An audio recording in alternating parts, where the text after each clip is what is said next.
a la glándula suprarrenal también, que son como dos capuchones que están arriba de los riñones, y se libera adrenalina, que ustedes la deben conocer, la adrenalina, ¿no? Entonces, adrenalina en sangre, ¿qué produce? Aumento de la frecuencia cardíaca, aumento de la presión arterial, aumento de la frecuencia respiratoria, redistribución del riego sanguíneo. La sangre, en vez de irse a las vísceras, se va a los músculos esqueléticos, es decir, los voluntarios. Miembros, ¿para qué? Para que yo corra o pelee. Entonces hay aumento de la tonicidad muscular. Todo esto lo ponemos en marcha cada vez que nos estresamos. Podemos estar sentados adentro del auto mirando el semáforo o teniendo una discusión con alguien del trabajo, y todo esto se puso en marcha.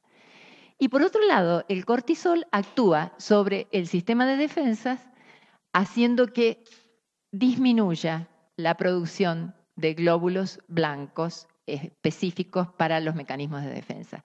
Entonces, ahí donde el estrés incide sobre las defensas del organismo. ¿Por qué? Porque el estrés es una llamada de alarma y dice, no hay tiempo para producir inmunoglobulinas. La urgencia está acá, hay que pelear. Entonces vengan todos a pelear. No hay tiempo para producir hormonas de la fertilidad. El estrés hace que se inhiban la ovulación en la mujer. Por eso en las guerras disminuye la tasa de natalidad.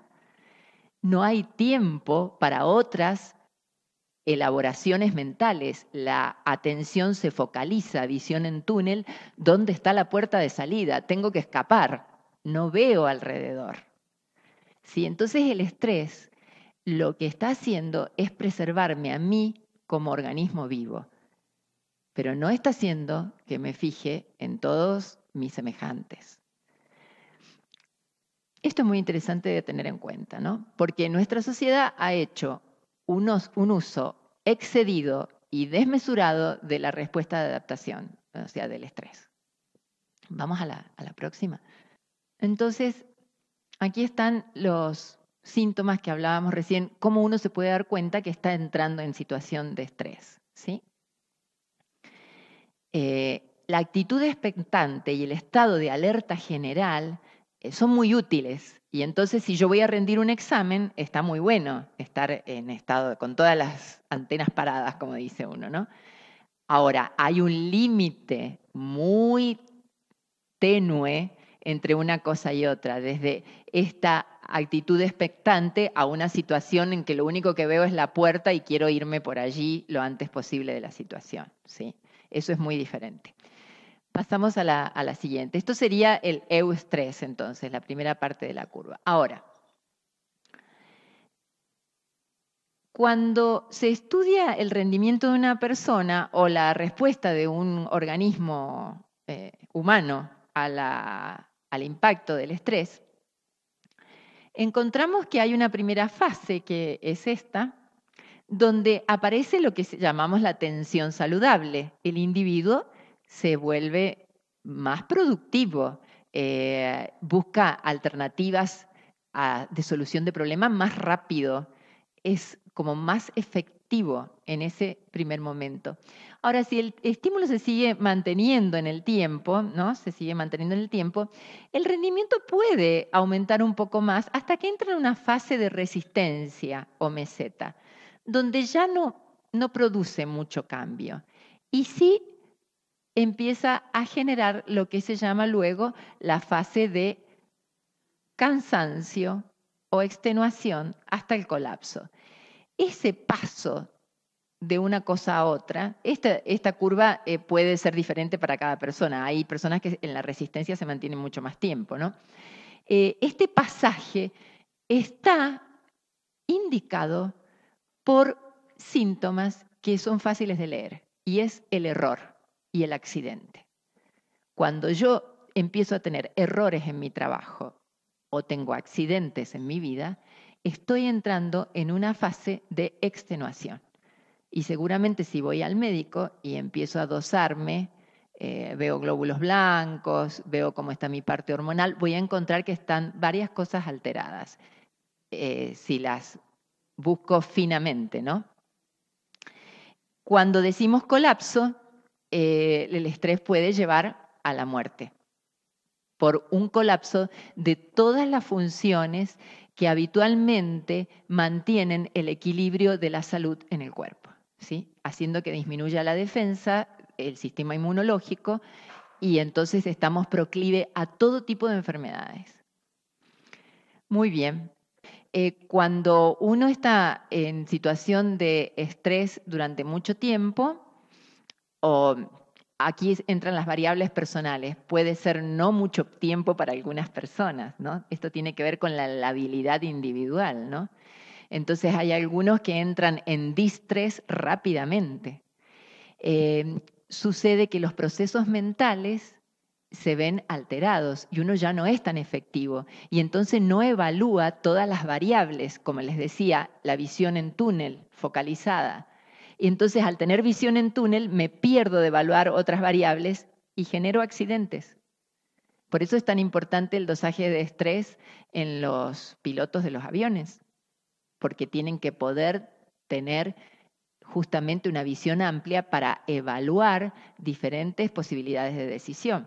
O en las personas que tienen cargos jerárquicos en organismos donde tienen que tomar decisiones amplias que abarcan a muchas otras personas, ¿no? Si yo me focalizo demasiado, pierdo esa visión amplia y, bueno, genero accidentes. Muy bien, estamos entonces viendo ahora signos y síntomas de distrés. Cuando decimos distrés, dis quiere decir fuera de la función normal, fuera de lo normal. Y entonces estamos hablando de acá cuando el estrés como reacción de adaptación se cronifica. Y entonces empiezan a producir, a no asustarse, porque muchos tenemos de estas cosas, porque nuestra sociedad nos hemos acostumbrado a vivir distresados. Hemos hecho como normal una anormalidad, ¿sí? Y esto es lo que tenemos que cambiar como sociedad. Estamos acostumbrados a que para dormir nos tenemos que tomar una píldora y eso no es natural, ¿sí? Entonces, bueno, aparecen trastornos del sueño, insomnio, pesadillas, sueño no reparador, del humor. La irritabilidad es lo primero que aparece. Uno está más susceptible, ¿sí? Yo al trabajar de psiquiatra tenía bastante carga de estrés laboral por lo que me tocaba hacer. Entonces cuando llegaba a casa estaba muy consciente de que mi tasa de estrés ya estaba al borde. Entonces les decía a mis hijos, ahora no, hasta que me bañe, hasta que entre al baño, me cambie de ropa y después estoy con ustedes y me cuentan de la escuela. Porque si mi grado de irritabilidad ya venía justo y yo lo podía controlar hasta ahí. Si los chicos me generaban cualquier situación de un poquito más de exigencia, yo iba a estallar con un grito, con un váyanse a la cama o no ven televisión, cosas que respondían de mi estado ya de estrés. Entonces, al ir a la ducha, me relajo, me cambio de ropa, me tomo un té y ya estoy de nuevo con capacidad para atenderlos, ¿sí? Este es el trabajito que tenemos que hacer todos, ¿sí? Las digestivas tienen que ver con la dispepsia, la acidez, el colon irritable, las cardíacas con las palpitaciones. Bueno, son todas conocidas. Está muy interesante esto de las musculares. Ustedes vieron que ahora todos los dentistas están dando el mordillo por el trismus nocturno y todo eso, ¿no? Entonces, bueno, es expresión también de que nos dormimos así, ¿no? Entonces, bueno, estas cuestiones son cosas que vamos incorporando ya como naturales. Ah, todos tenemos mordillo. No, no todos nos tenemos que dormir relajados. Tenemos que aprender a relajarnos antes de dormir, ¿sí?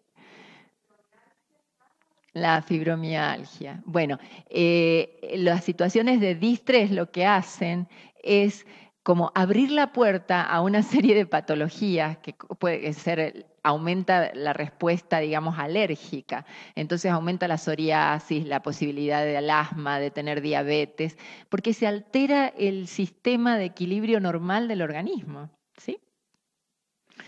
Muy bien. ¿Cómo responde nuestra medicina a esto? Medica el síntoma. Uno va al cardiólogo, entonces le da, bueno, tómese este tranquilizante. Y para el dolor de cabeza, tómese el Cefalex. Y para bajar la presión, no, va a tener que tomar Lotrial toda la vida. Y no haga esto. Y la medicina responde así y la gente responde así porque así hemos sido educados. Hemos tomado esto, y esto es lo que voy a hablar en la charla de mañana, de un paradigma que está siendo obsoleto, es decir, que está cayendo en desuso y que es el paradigma mecanicista, el de creer que el cuerpo es una máquina y que la puede arreglar un mecánico con una pastillita. El cuerpo es más que una máquina. Tenemos conciencia y las soluciones no vienen de una pastillita, vienen de adentro de nosotros. Y ahí viene la maravilla, por eso la meditación, por eso el descubrir quiénes somos realmente. Y esto es lo que la medicina actual está descubriendo, el potencial que hay en cada uno de nosotros como seres humanos. Es increíble lo que podemos llegar a hacer. Muy bien, entonces, como estamos respondiendo en muchos aspectos desde el paradigma antiguo, estamos viendo el síntoma como lo que hay que tratar y no exploramos la causa. Entonces, presión arterial, y no sé por qué, será algo que comí. A ver, ¿cómo está viviendo usted? ¿Qué está haciendo? ¿Sí? Entonces uno descubre de repente, no sé, que la persona tiene, como decíamos recién, de acompañamiento todo el día, crónica, el televisor prendido mientras prepara la comida, mientras plancha, y entonces uno dice, ¿por qué la abuela tiene tanto estrés? Porque la abuela está escuchando 50 veces cómo mataron, violaron, robaron, blan, blan, ¿sí? Y esas palabras y esas imágenes están poniendo en marcha el mecanismo de estrés a cada rato, inconscientemente, mecánicamente, ¿sí? Muy bien. Entonces, ¿qué podemos hacer con todo esto? Vamos a la siguiente. Tenemos que tener en cuenta nuestras fuentes de estrés para poder empezar a accionar desde ahí conscientemente. Como les decía recién, transformarnos nosotros en los que manejamos nuestro propio estrés. Entonces, evaluar, bueno, qué está pasando a nivel ambiental, como les decía recién, si es un día de sonda, ese día mejor no hacer la reunión con la gente para hablar de si les vamos a bajar el sueldo o le vamos a quitar días sí, porque va a ser un día en que todo el mundo va a estar mal predispuesto, ¿sí? Hay que estar atentos a esas cosas, ¿sí? Entonces, de nuevo, empezar a tener conciencia de nosotros individuos en relación al sistema, no de nosotros individuos mirando el túnel nada más, ¿sí? Porque cuando miramos el túnel producimos accidentes, incurrimos en errores que nos afectan a nosotros y a los que están alrededor nuestro.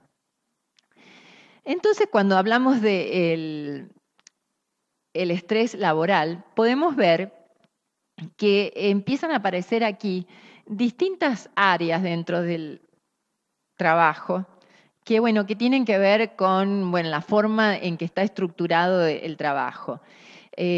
Yo destacaría acá, esto es para desarrollar con mayor profundidad cada uno de estos puntos, ¿no?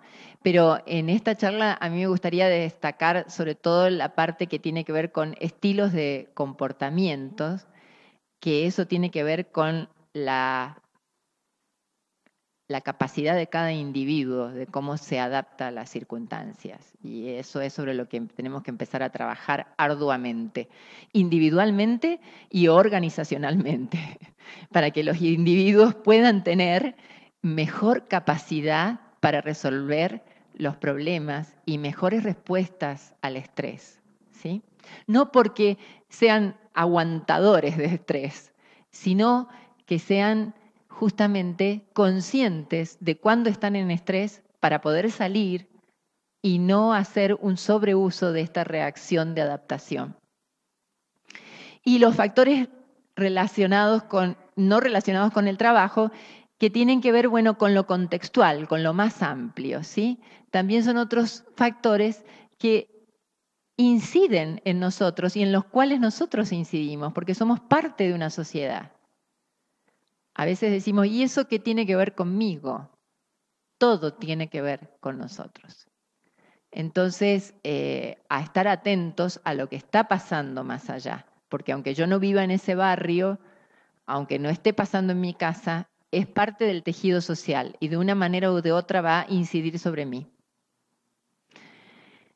Vamos a la siguiente, entonces. El estrés laboral puede ser justamente ocasionado por todas estas formas en las que se aborda el trabajo y puede justamente afectar no solo sobre el individuo, con los síntomas que recién vimos como distrés, ¿no? Hipertensión, la úlcera péptica, enfermedades coronarias, etcétera, sino al afectar sobre la salud psicológica y emocional del individuo, está afectando sobre las relaciones interpersonales. Es decir, estamos hablando ya de que está afectando el clima laboral, el clima de la empresa. Y esto sobre qué afecta justamente sobre la organización, hace impacto, produciendo retrasos en la producción, deterioro de maquinaria, y hablábamos de los accidentes, las personas que están bajo estrés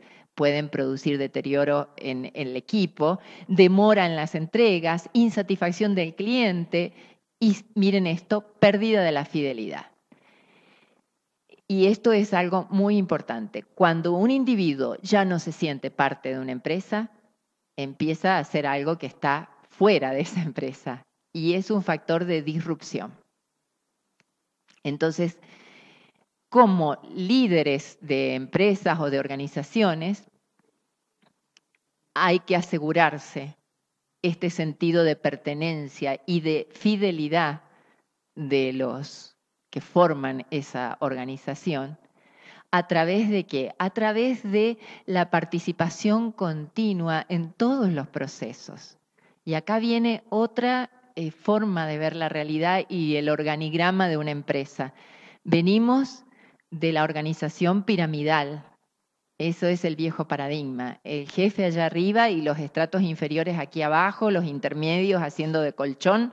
Y entre el jefe allá arriba y los estratos inferiores la comunicación casi nunca existe.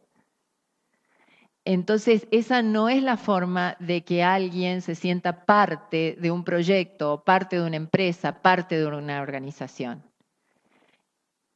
El conocimiento tiene que circular y todos tienen que saber hacia dónde vamos. Y todos tienen que saber por qué se restringen las galletitas a la hora del té, porque vamos a comprar la máquina tal que va a servir para que fulano o mengano trabajen mejor y se pueda acceder a una producción mayor para que todos nos beneficiemos. Esta es la forma de organización del nuevo paradigma. Cuando yo estuve saliendo de la residencia de psiquiatría, tuve la posibilidad